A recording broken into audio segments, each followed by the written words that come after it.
Case 201-502-147, you were convicted of a Class A misdemeanor sex offender in the protected area. This occurred around October 30th, 2020, where it looks like you were in a skate park, correct?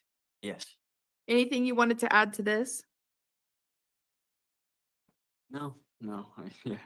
You understand why you got that charge? Yes. Just because it's a Yeah. place more than likely where kids would congregate? Yeah, and We are about to watch the parole hearing of a Utah man who, in my opinion, is every parent's worst nightmare. I think it's the epitome of a sheep in wolf's clothing. Someone who might look young, maybe can pass for around the age of your daughter, hanging around in the skate parks. But what makes this case, I think, even scarier is the idea that he was caught not once, not twice, but now 3 times caught. So in case 171500139, you were convicted of a third-degree felony unlawful activity with a minor. This occurred around January 2017, or at least was reported to officers, indicating that a 14-year-old had been having intercourse with her 18-year-old boyfriend. Is that accurate, sir? yes, ma'am. Okay. Anything you wanted to add to that? No, I guess. Yeah. Okay. Case 201-502-147, you were convicted of a Class A misdemeanor sex offender in the protected area. This occurred around October 30th, 2020, where it looks like you were in a skate park, correct? Yes. Anything you wanted to add to this? No. Yeah. You understand why you got that charge? Yes. Just because it's a Yeah. place more than likely where kids would congregate? Yeah, and at the time I just didn't have the okay from my probation officer, so I kind of just it was they had a Halloween little event, I guess, like the local board shop did that year, and so they asked me to come, and like I said, just like probably about a month prior to that, I lost my skate park privilege with my PO, so Case 211-500-616, you were convicted of a third-degree felony unlawful sexual activity with a minor. This one occurred around March 2021, where officers received a report of a 16-year-old who was involved in a sexual relationship with the defendant, a 23-year-old male, who it stated in here that you originally had told her that you were 17 years old. You were eventually booked into the Washington County Jail, where you continue to have contact with this individual while you were incarcerated, conversations that varied in the victim attempting to find somebody to be able to bail you out of jail, to you telling the victim you wanted to get her pregnant once you guys met up again. During an interview with you, you had admitted that you had met the victim in 2020, that she was a runaway at the time, and then you let her stay at the residence where you began a sexual relationship with her about 2 or 3 days after meeting. You admitted that you had known at the time that the victim was 15 years old, and you also knew that having sex with her was illegal and wrong. Is that accurate, sir? yes, except for the part of me telling the victim's mom that I was 17. Okay. Okay. Anything you wanted to add to that? Yeah, I guess so. Like with that whole situation, parents knew about our whole thing. I even asked if it was all right. And they said it was all right, and then the family was kind of alcoholics, and they were, would occasionally use drugs or whatever. So I guess one night she just got drunk and called the cops on me or whatever. But yeah, they knew about the whole situation. I made sure that it was okay and everything, and I guess I shouldn't have done it, but I guess I just wasn't in the right state of mind. Well, and the reality too is parents' consent doesn't trump Yeah. legal, right? Yes. So you still knew it was illegal, especially given your prior offense, correct? Yes. In case 191500649, you were convicted of a Class A misdemeanor self-offer furnish alcohol products to a minor knowingly. This occurred in case 191500649 around April 2019, where officers pulled a vehicle over, could smell a strong odor of alcohol. You were in the vehicle and a 17-year-old female was driving the vehicle who was arrested at the time for a DUI, given that she was under the influence as well. You had a blood alcohol level of 0.151. And the individual at that time stated that she had received alcohol from you. Is that accurate, sir? Yes and no. I was told that that charge was going to be dismissed because I told them that I had my own alcohol in my backpack, that I wasn't contributing to them. Okay. And so the bottle they found in the car, I told them it wasn't mine. But like I said, I thought it was dismissed, and then it popped up on the board on my blue packet, and I was kind of confused about it. So Well, this was the only charge that I've seen from that case, so clearly it wasn't dismissed. yeah, It may have been dropped down to something else, yeah. but I don't know for sure. Yeah, I thought originally I was supposed to be hit with purchasing alcohol as an interdicted person. I didn't know that the contributing one was going to stick. So that's, yeah, like I said, I'm just a little confused on that one. Is this the same female that was in your other charge? No. Okay. Tell me what's going on with all the juvenile females that are underage that you know you shouldn't be hanging out with. I don't know. It's St. George, and a lot of girls, I guess, lie about their age down there. You know, like you could go to a party and next thing you know, there's so many different girls that they're saying they're this age, this age or whatever. And then you come to find out, like my first incident back in 2017, I didn't even know the girl. She got sent down from Salt Lake, and she told me she was 17 turning 18, and I was just barely 18. And I believed it. And then when I found out her real age, I tried leaving her. And that night, her grandma called me thinking I gave her drugs because she wasn't breathing. Like she was trying to take her own life, I guess. She was texting me, telling me that she was going to take her own life because I left her and all this stuff. And then next thing you know, I'm getting a call from the grandma saying all this. I told her to take her to the hospital. And then I thought that was that, you know. And then with the second one, I guess I just didn't care about my life at the time. Kind of hit a depressing moment throughout my life for a while. And like I said, I just didn't care about my life for a while. And what about the last one? The last one, I was hanging out with, there was a 19-year-old in the car. And I guess that was like the chick he was trying to get with or whatever. And I didn't know that she was 17 at the time. And then when I got put in the back of the cop car, that's when one of the cops told me that she was under the age.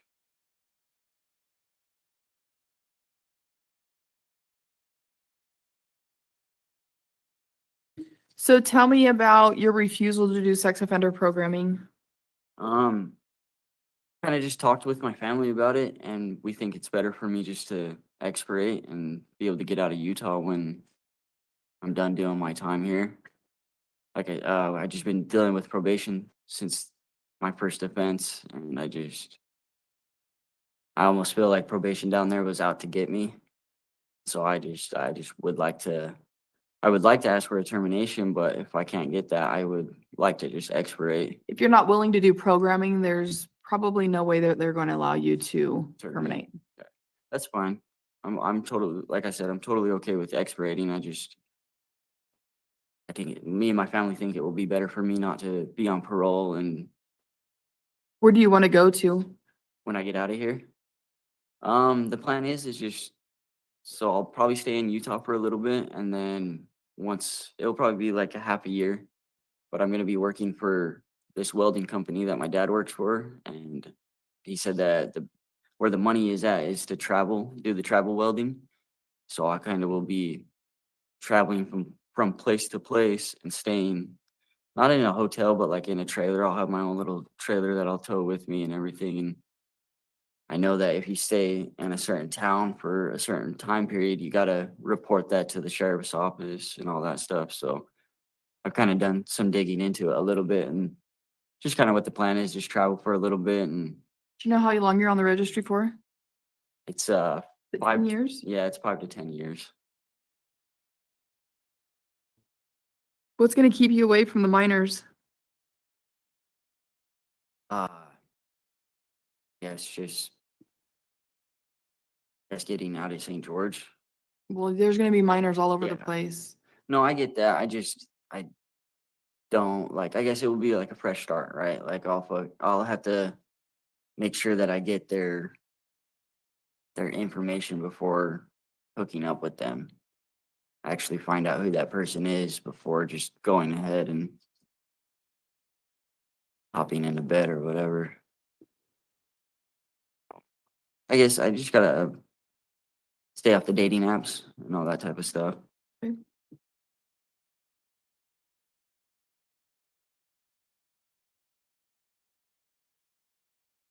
What have you been doing since you've been here? I was doing the pre-treatment program for a while. I was over in Green for almost a year. Did you learn anything in that program? You did sex offender pre-treatment. What did you learn in that program? I guess we talked a little bit about my drug and alcohol addiction, Okay. but I don't, a lot of the questions in the book just kind of seemed like it was more directed towards, I guess, people with like cases or trying to entice minors online. Which, just looking at your history, could be construed as that, right? Yeah, no, for sure. Yeah. So did you learn anything in that program as far in regard to like how it would apply to your situations? Yes and no. Yeah, I guess I could say that I learned that I need to definitely confirm a female's age before even going about things. Like, I guess I could even do like a background check on them a little bit, go into Right. social media, find out who they really are before actually ever hooking up with them. Okay. I did learn that because I usually I can be a violent person sometimes, right? And being over there definitely took me away from that environment of wanting to fight. Instead of fighting, I talk things out now. I try to escalate it differently instead of just going straight to fighting. Okay. I show here that you're currently working on high school stuff. Trying to, yes. I have my caseworker put in for high school. I was down in Gunnison doing high school, and then I got moved up here and just kind of, I guess, slacked off on it a little bit. Just How for long the do you have program. left Oh, in here, for high school? for high school, I think I have like 10 credits still, Okay. but I Do you do. plan on finishing that while you're here then? Yes, yeah. I want to get into BT's welding by the time I'm getting out of here, at least.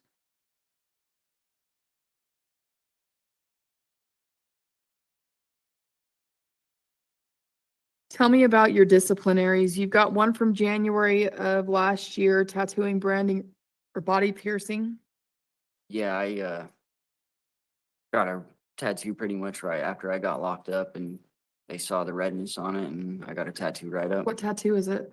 It's on my right forearm. What is it? It's You can like just tell me. a skeleton kind of crawling out of the skin.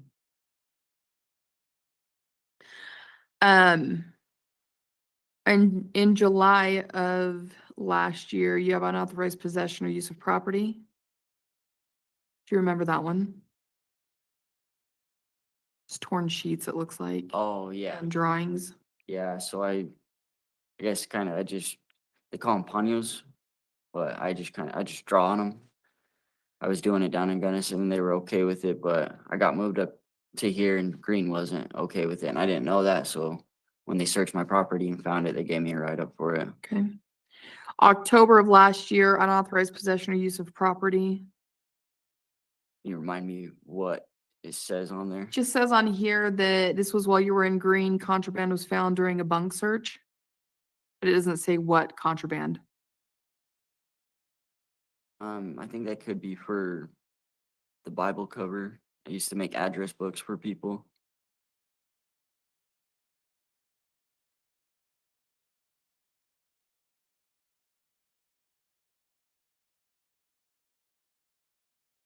And then the last one you had was June of this year, unauthorized possession, use of property. Yeah, I had a TV that they said wasn't mine because I couldn't produce a receipt, but the MP3 players weren't mine. I did buy those off of somebody else, and I think I said there was a radio. Unfortunately, I was borrowing that from a friend that lived upstairs, but they wouldn't let me give it back to them, so I got the write-up for it. Okay. What do you feel like for you, if anything has changed, sir, so that you don't end up coming back here? I guess I could say my state of mind. Okay. Coming to prison has definitely changed my thinking, instead of like just doing county time, a little bit here and there. When I do county, I just kind of get out and I completely forget about it, but I definitely won't ever forget this place, that's for sure. Okay. Tell me a little bit about your substance use history, sir. When I was young, I kind of got into the drug scene. I was skating, and that was kind of my life, was just skating. And then as I got older, I started selling drugs. I needed the money. I didn't really want to work for it or anything like that. But as I guess just time of getting in and out of county, I get out, and every time I want to find a new job that I want to do a trade on. And so now I want to get out and own my own business eventually, right? Like I've always been skating my whole life. Skating and getting high, that's all I've done my whole life. So now I want to change my ways for sure. What's your drug of choice? Now it's just alcohol, but back then it was Xanax. Okay.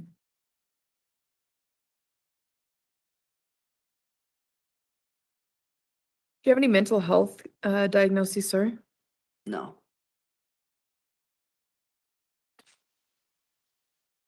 How do you feel like your physical health is? It's not too bad. Okay. Anything that would prevent you from being able to complete parole? No. Okay. If you are paroled, sir, what are your plans? What is that going to look like for you? You said going to, was it St. George you said for a while No. to do welding? Up north. Okay. North. Yeah. Instead of going back to St. George, I'd come up here and live with my dad, or not with my dad. He'd have a place for me. What town? He's in Box Elder County.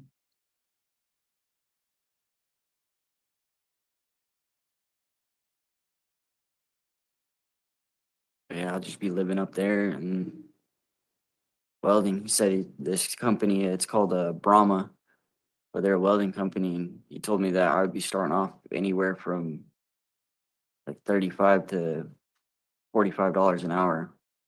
Is that you getting your certificates while here?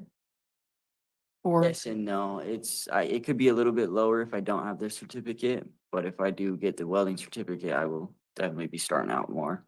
okay. Do you plan on doing any programming when you do expirate, if that's what happens?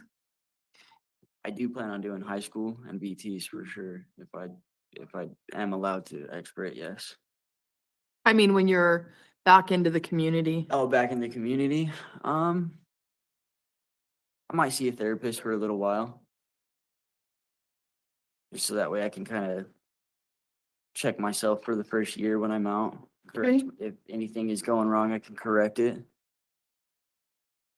Sir, is there anything else you'd like the board to know at this point? Okay. Okay, everybody. So I'll give you the results, and they denied parole. And I mean, I'm not surprised. He refuses to take programs. He's saying, "Oh yeah, my family thinks it's better to just roll out." And what a crazy answer! Think about this. He's going to have to spend another 3 years in prison. This hearing took place November 7, 2024, right? A program might take him 6 months, even a year. I'm not entirely sure, but he wastes away 2 years in prison. He doesn't take his programs. And then he says, I just want to finish my sentence. Does he not understand that finishing a sentence is 5/4/2027? So the parole board, they gave him his wish. Sometimes the parole board would say, you know what, we'll get you in for a rehearing. you can come back in a year, finish this program. They didn't want any piece of it. They're just like, you know what? That's what you want. Your wish is our command.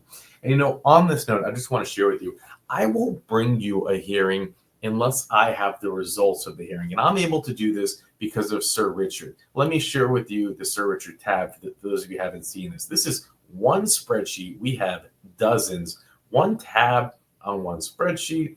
We go in the spreadsheet. It has here all of the information. It has the links. It has the everything. That has the decisions, right?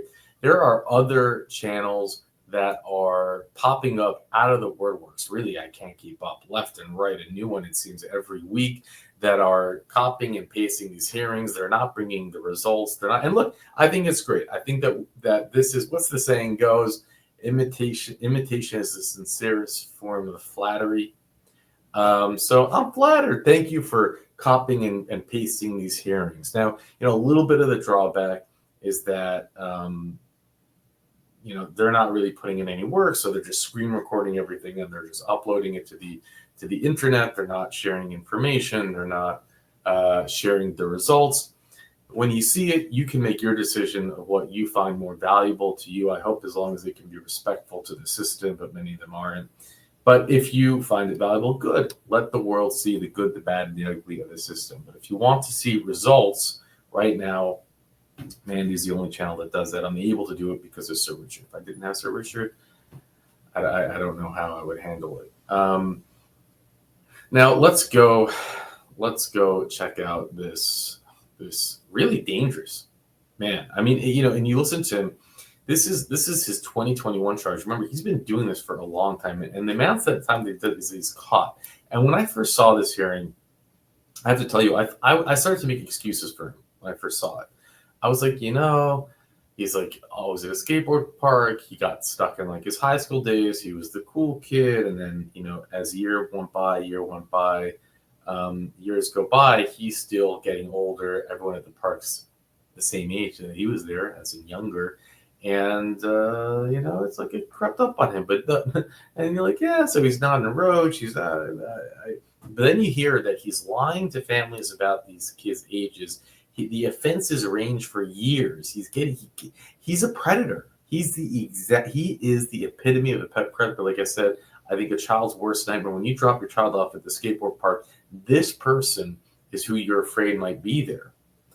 And a man who allegedly lied about his age was to have a sexual relationship with a 15-year-old girl has been booked in Washington County Jail. And of course, it's different than the story that he gave today, but I don't believe him for a second. He's a predator. Coleman David Stoney, 23, registered sex offender, reportedly told the girl he was 17 and allowed her to stay at his residence multiple times, and she reportedly ran away to be with him. Stoney was charged with suspicion of 5 counts of sexual abuse of a minor, 14 to 16, a third-degree felony, contributing to the delinquency of a minor, Class B felony.